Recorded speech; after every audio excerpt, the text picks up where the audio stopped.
I was just a retired guy selling my vintage collectibles, until my HOA claimed my garage was an illegal post office.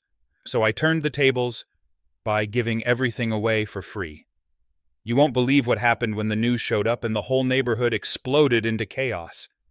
It all started with a knock on the garage door, sharp, deliberate, and far more serious than I expected.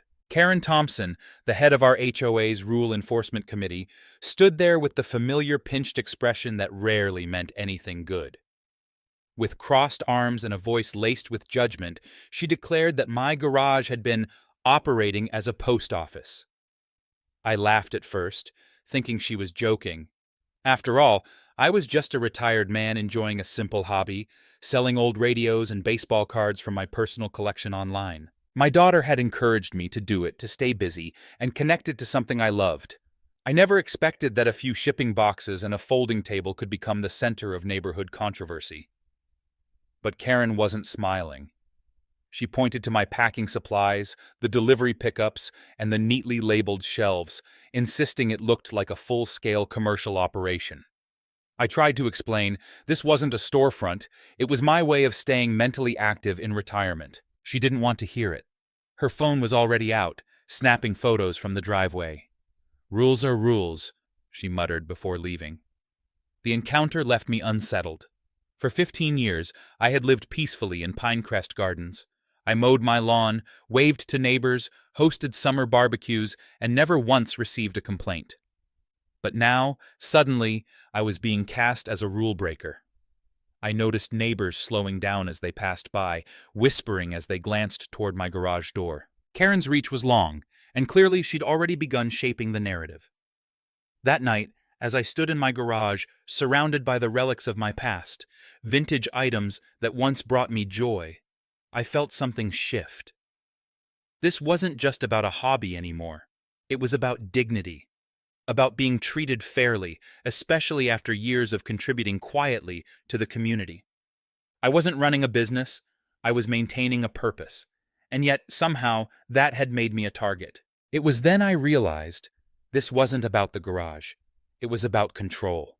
And Karen, armed with HOA bylaws and a taste for authority, wasn't going to stop at a warning. The notice taped to my front door felt like a slap in the face, cold, impersonal, and deeply unfair.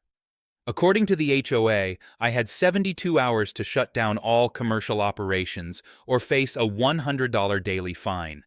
They called my garage an unauthorized postal facility, like I was running a logistics hub instead of quietly mailing off collectibles to hobbyists across the country. I stood there in disbelief, letter trembling in my hands, the ink smudging slightly where my thumb pressed too hard. After 15 years in Pinecrest Gardens, 15 quiet, respectful, rule-abiding years, I was suddenly public enemy number 1. All for shipping a few vintage radios. I immediately called Richard Fletcher, the HOA president, hoping reason still had a seat at the table. He had always struck me as level-headed, more interested in community picnics than Karen Thompson's brand of ruler-wielding rule enforcement. "Richard, this is absurd," I pleaded. "You know me. This isn't a business. I'm just a retired guy trying to stay busy." But his voice was strained, guarded. "Look, Jim, I understand where you're coming from, but Karen brought it to the board. She documented over 30 package pickups in a month. That's excessive." "Excessive? So if I'd mailed 29, I'd be fine?" He sighed heavily. "The board voted. I can't overturn it alone." What he didn't say spoke louder than what he did. Karen had the board under her thumb. It didn't matter how harmless my hobby was. It didn't matter that I'd never broken a rule in my life. She had power, and she was using it. That night, I noticed her across the street, sipping tea in her window, eyes locked on my house. When our eyes met, she didn't look away, just raised her mug in a silent toast like she'd already won. The pressure didn't stop there. At the grocery store, 2 neighbors I'd known for years suddenly avoided eye contact. At the community center, I overheard whispers, "He's the one with the illegal post office." Even Ted, my neighbor and usual Sunday barbecue buddy, looked uncomfortable when he dropped by. "Karen's saying your packages are attracting thieves," he mumbled, unable to meet my eyes. Claims her Ring doorbell caught someone suspicious hanging around after a delivery truck left. It was absurd, paranoid, but it was working. I felt it every time I stepped outside. The looks, the tension, the weight of being that guy in the neighborhood. My sanctuary was starting to feel like a prison. I wasn't just fighting an unfair citation, I was fighting the slow unraveling of my reputation, the erosion of everything I thought I had built in this quiet little cul-de-sac. That night, lying awake in bed, I realized something. This wasn't about packages. It wasn't about HOA rules or community values. It was about control. Karen had drawn a line in the sand, and I had a choice: back down quietly or push back. Not with noise, but with something far more unsettling for someone like her: creativity. The HOA wanted to treat my humble garage like a commercial enterprise? Fine. I'd show them exactly what commercial disruption could look like, and I'd do it by following their rules to the letter. The night after receiving the final violation notice, I couldn't sleep. I sat at my kitchen table under the hum of the old ceiling fan, staring at that crumpled paper. Every line, every phrase, was dripping with thinly veiled threat, but one sentence stood out. Cessation of all commercial use, including storage or shipment of goods, must occur immediately. It was then the light bulb flicked on in my head. Not the one above me, but the one that only turns on when you're fed up and something inside you shifts. If they claimed my garage was a problem because it held items for sale, then I wouldn't sell them. I'd give them away. All of it. The next morning, I woke at dawn with a fire in my chest. Fueled by a strong cup of coffee and a sense of righteous mischief, I began taking inventory. Vintage radios from the 40s, dusty model trains, stacks of baseball cards, old tools, retired camping gear, decades of memories and odds and ends I'd been meaning to sort through anyway. With shaking hands and a chuckle of disbelief at what I was about to do, I began photographing each item. Carefully staged shots on my garage floor with clean lighting and plain backgrounds. I wanted these listings to look legit. Then I went online, Craigslist, Facebook Marketplace, even the Nextdoor app, and began uploading the photos. Each listing was titled the same way: free pickup, HOA cleanout, everything must go. In the descriptions, I included a little twist of sarcasm. Due to HOA violations, all garage contents must be removed. One day only community giveaway. Come grab what you like. No holds, no early birds. And the cherry on top? I made a Facebook event page and named it Court-Ordered Pinecrest Gardens HOA Giveaway, approved by HOA President.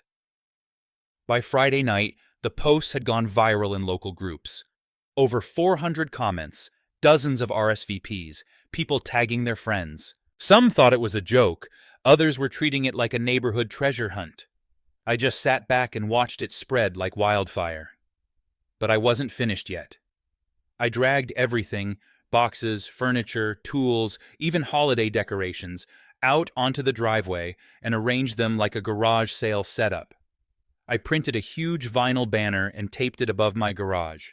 Free items, courtesy of Pinecrest Gardens HOA enforcement. The transformation was surreal. My garage, once condemned as a postal facility, now looked like the opening day of a flea market. But here's the thing. I wasn't selling. I wasn't shipping. I wasn't breaking a single rule. I was complying. Painfully, hilariously, and completely. Saturday morning came with a crystal blue sky and birds chirping like they were in on the joke. I set up a folding chair on my lawn, coffee in hand, and waited. At 7:15 a.m., the first car pulled up. A young couple in a hatchback. "Are you open yet?" the woman called. "Come on in," I smiled. "Early access is fine." By 8 a.m., the street was packed. Cars lined both sides. People strolled up and down the sidewalk, carrying lamps, books, tools. One guy even took my busted old weed whacker. They were thanking me, laughing, calling it the best garage giveaway ever. And just across the street, I saw Karen's front door swing open. She froze on her porch, mouth agape, watching the chaos unfold. What she saw wasn't disorder. It was my message. A peaceful, deliberate statement. I wasn't breaking the rules. I was using them better than she ever imagined. By 8 a.m., my quiet suburban street no longer resembled Pinecrest Gardens.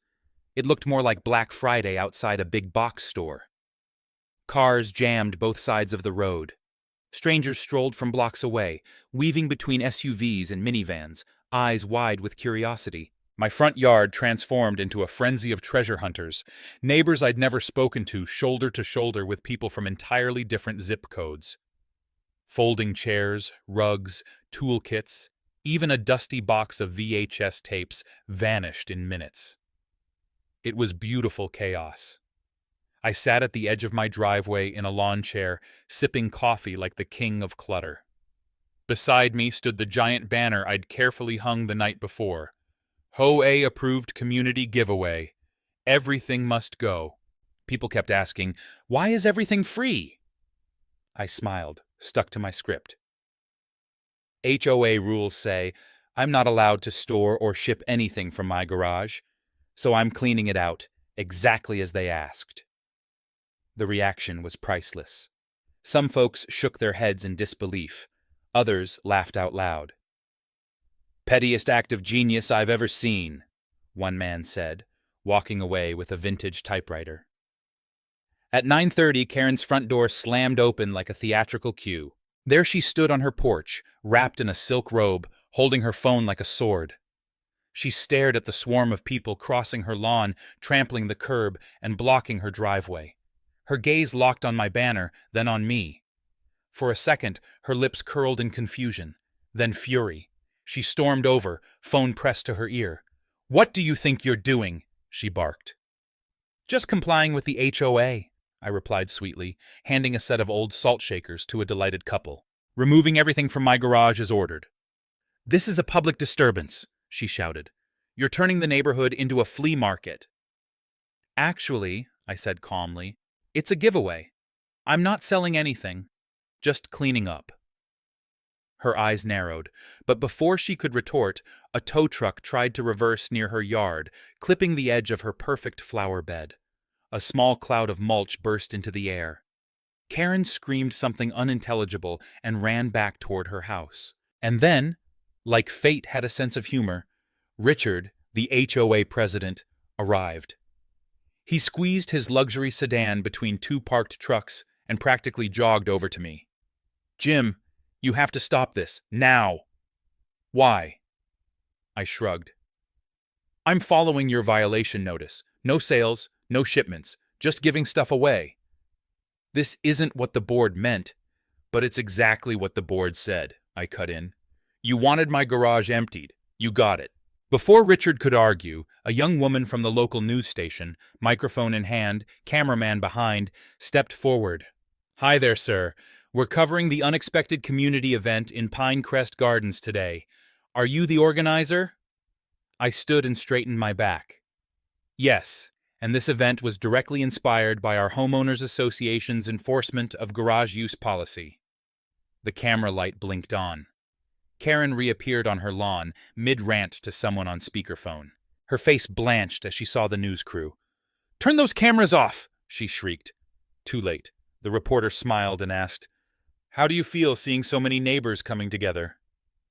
"Honestly," I said, "feels like we're finally remembering what the word community is supposed to mean." Behind me, kids played with the toys I gave away. Neighbors were chatting for the first time in years. Someone grilled hot dogs. It was everything Karen and the HOA had tried to prevent, and it was all completely legal. And as I stood there, the crowd buzzing, the HOA leadership unraveling, and the cameras rolling, one thought echoed in my mind. This wasn't just a garage cleanout anymore. This was a movement. As the camera light blinked red and the microphone caught every word I said, I could feel the atmosphere shift. This was no longer just neighborhood mischief. This was a public reckoning. Diane Lewis from Channel 7 stood beside me, bright-eyed and energized. Her cameraman panned across the sea of people browsing tables, hauling furniture, and chatting like old friends. Behind them, Karen's perfectly manicured lawn looked trampled. Her precious mailbox knocked sideways from someone's poor parallel parking attempt. And right there, front and center, stood the HOA banner I'd borrowed. approved by HOA President Richard Fletcher. That detail had not gone unnoticed. Richard looked like he was aging by the second. His neck reddened, his voice strained. "You have to take that sign down, right now." I turned toward the news crew. "You'll want to catch this part," I said, pointing to the banner.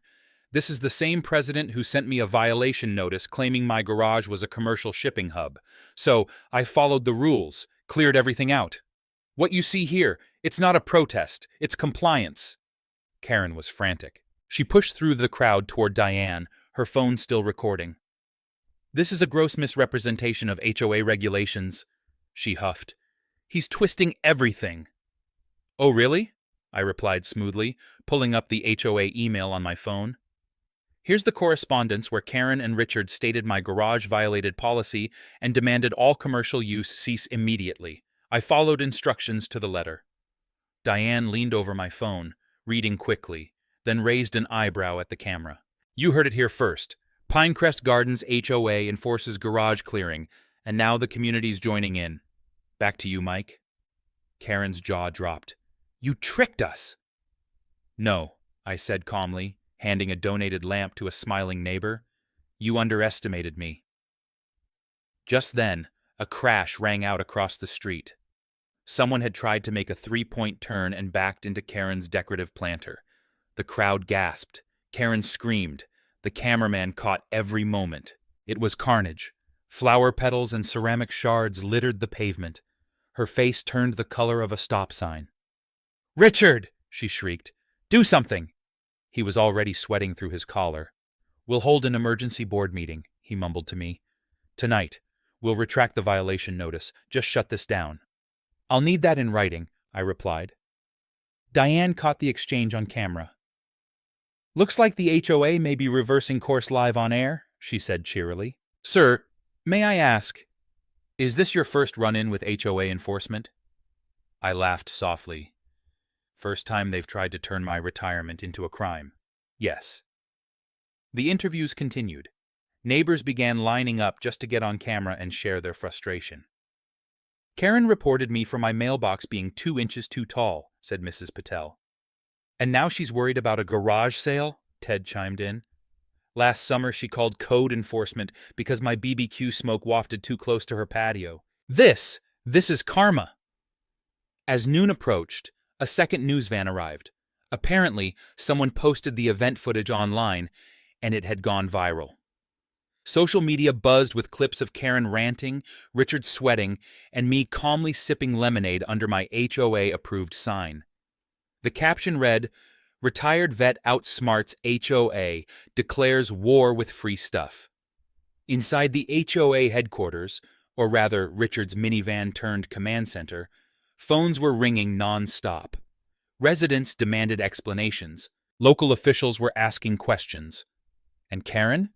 She was still pacing her lawn like a general losing a war, barking into her phone, desperately trying to regain control. But it was too late. The cameras had captured the truth. The neighborhood had seen behind the curtain. And the once feared HOA? Now, they were the ones under scrutiny. By the following morning, everything felt different. The frenzy had quieted, the last folding table packed away, and the driveway that once held years of my collected memories now sat empty. But my heart had never felt fuller. The chaos, the media storm, the confrontation, it had all led to something unexpected and profoundly moving. Unity. The doorbell rang at precisely 8 a.m. I opened it to find Richard Fletcher, the same HOA president who once upheld Karen's crusade, standing on my porch. But this time, he looked nothing like the confident official from the meeting room. He held a manila folder in one hand and a paper cup of coffee in the other. "May I come in?"